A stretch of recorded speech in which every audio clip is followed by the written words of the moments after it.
1982 to 1985, the original Knight Rider series starring David Hasselhoff was broadcast. So this is an incredibly 80s series, the adventures of a policeman who was thought dead. So he got a new life, a new identity, and he was recruited by an agency to fight crime. An agency run by the guy who was played by, now he was Admiral Nelson in the Voyage to the Bottom of the Sea, Richard Basehart. And he did the opening narration for Knight Rider. Quite a good voice. And his organisation recruited Michael Knight and did the plastic surgery and all this to transform him into the guy that we got to know. But arguably the co-star of the show was K.I.T.T, which was his car. As you see, there's a version of it here. Hot Wheels did versions of it as well. There it is, a more clear image of it. And this car was the Knight Industries 2000, and it was a sort of a thinking computer car, and it used to interact with Michael Knight, David Hasselhoff. I mean, I don't know whether you remember this series, something of a television treasure. It started off a shadowy flight, through the crime and underworld and all this kind of thing, by a man who doesn't exist. It sounded like it was going to be a lot more mysterious than it eventually turned out to be, because it was quite sort of lightweight in a way.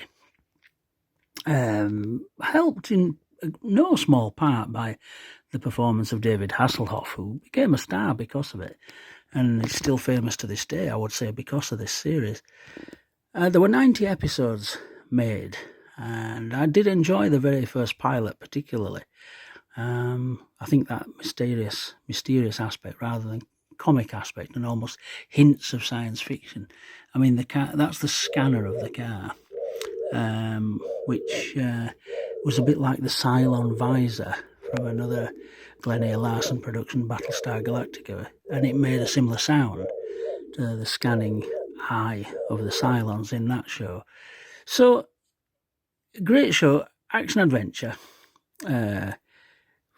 Female is Edward Mulhare.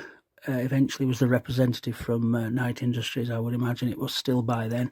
Had a big truck. The car used to get repaired by them and so on, so that Michael could go on doing what he did. Famous for the turbo boost, where it sort of jumped over things. If you remember, shows like the Dukes of Hazzard had made this leaping cars sort of spectacle quite famous and expected, really. So, in a sense, it was like a buddy show, like Starsky and Hutch. But instead of two cops, it was Michael in the car. So, did you watch the show? Did you enjoy the show? It had a very distinctive theme tune. And also, as I say, the scanning noise of the car itself was very distinctive. Yeah, do you remember it? Do you remember the tune? Most of us were quite young at the time. Some of my younger friends remember it and were really, really into it. Perhaps a little bit more than I was. Now, I bought this Corgi version a few years ago. Many years ago, actually. Now, I've had it a long time. And I think it's a good version. Unfortunately, it doesn't show up that well on here as how attractive the car is. But it is, and I think they probably sold a lot of cars based on this, and a Pontiac. I like it. I like the car. I like the concept. I think the parts were greater than the sum in some respects, but nevertheless, it was entertaining. It was fun, and it was enjoyable, and certainly worthy of being called a television treasure, I think. See if you agree. Let me know. Let me know what your memories of the show were. I haven't mentioned some of the other stars that were in it. William Daniels, who did the voice of K.I.T.T, he was in famous later. I believe it was a bit later for being in, was it St. Elsewhere? The hospital sort of drama come soap opera. He was in that, where we actually saw him. So, It was interesting that, because you never, obviously he did the voice, so you never actually saw what he looked like. So there we are.